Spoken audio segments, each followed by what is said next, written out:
sucks it in. Now, you have to understand the mechanism. When a bluegill sucks that cricket in, it's like a kid sucking in a strand of spaghetti. It really flows, and it's so strong he can take it right off the hook, unless you have it hooked like this. That's a dirty trick to play on a cricket, but we're more concerned about the bluegills right now than we are the crickets.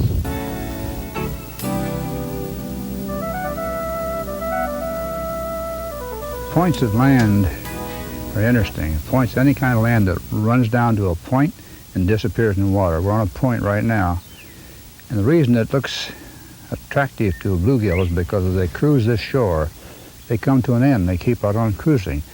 So there's usually always some species of fish, bluegills, bass, catfish, crappies, that'll be cruising around points. And that's why good fishermen are always looking on a new lake.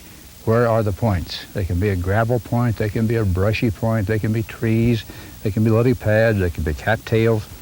Anything that makes a point is a feature, and fish do like features.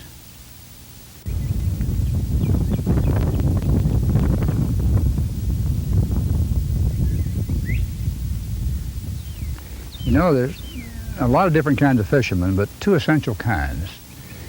There's a person that just goes out fishing for fun, especially for bluegills, catfish. If they catch fish, okay. If they don't catch fish, okay. Then there are those who find it a challenge. And in trying to rise to that challenge, they read everything they can find about the fish. They view videos like this to learn more about the fish. They'll keep notes about things they do, about the places they were, the time of the year, the water temperature. And they'll try to make it a study and a challenge so that they can become better at it. And that's what I want you to do. I want you to try all the things we're talking about. And as your skill increases and your knowledge broadens, I think you'll take a certain pride in realizing that suddenly you're smarter than what they call a dumb fish. Don't you believe it?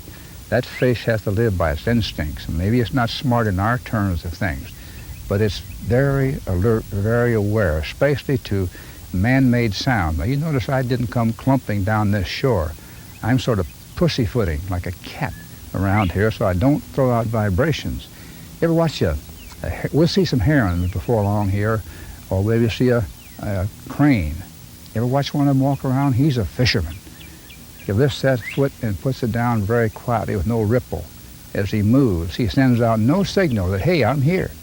Don't let the fish know that you're around, and you'll catch not only more fish, but the bigger, warier fish.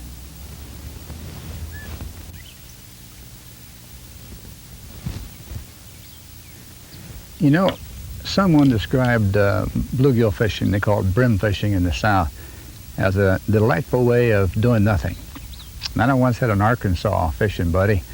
I asked him, what do you do when you go fishing? He said, well, I go fishing for brim, and I sit down and I do nothing and do it real slow.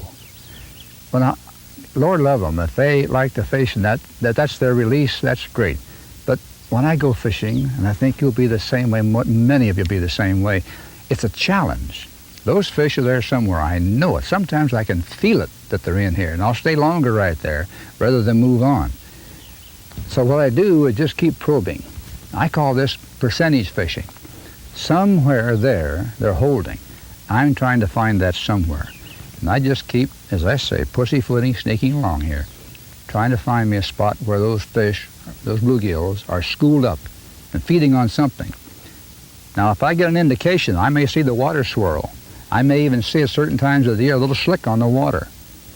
That means to me there are spawning bluegills down below.